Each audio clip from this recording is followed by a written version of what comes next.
Ano ba ang mga magandang pagkain para magkaroon tayo ng healthy lungs? Tandaan natin, si baga ay isa sa pinaka-major organs kung bakit kailangan siya alagaan. Meron kaming 8 ituturo sa inyo. Pakinggan nyo maigi. Ano yung mga best food para maging healthy ang baga natin? Mansanas. Okay, so dahil sa quercetin, no? Quercetin.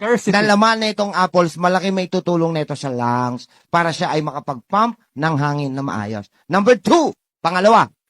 Tomato. Pakinggan nyo, 2 kamatis araw-araw.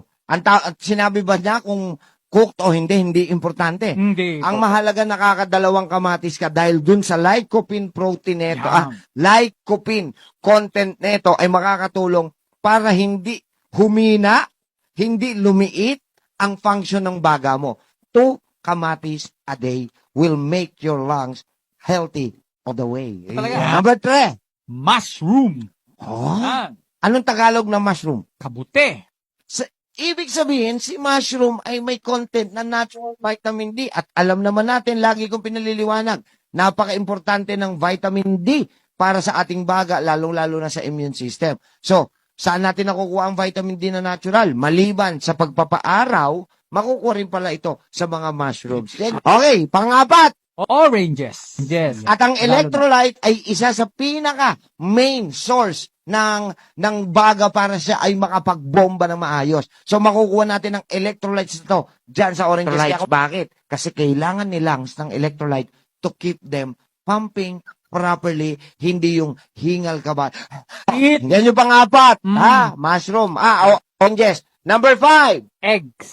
Dahil sa kanyang vitamin A at saka Oxidant. Yon.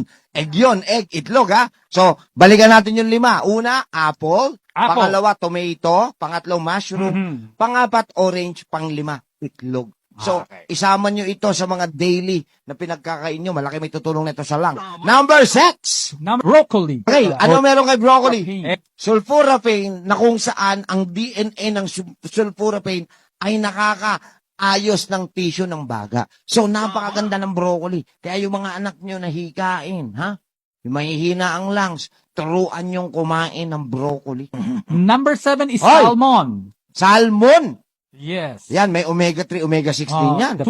Tandaan nyo na ang omega-3 o ang fatty acids na ito ay nagpapatanggal ng pamamaga o nagpe-prevent para mamaga. Tandaan, pag namaga ang baga, magkakaroon tayo ng pulmonary problem. And last but not the least, leafy green.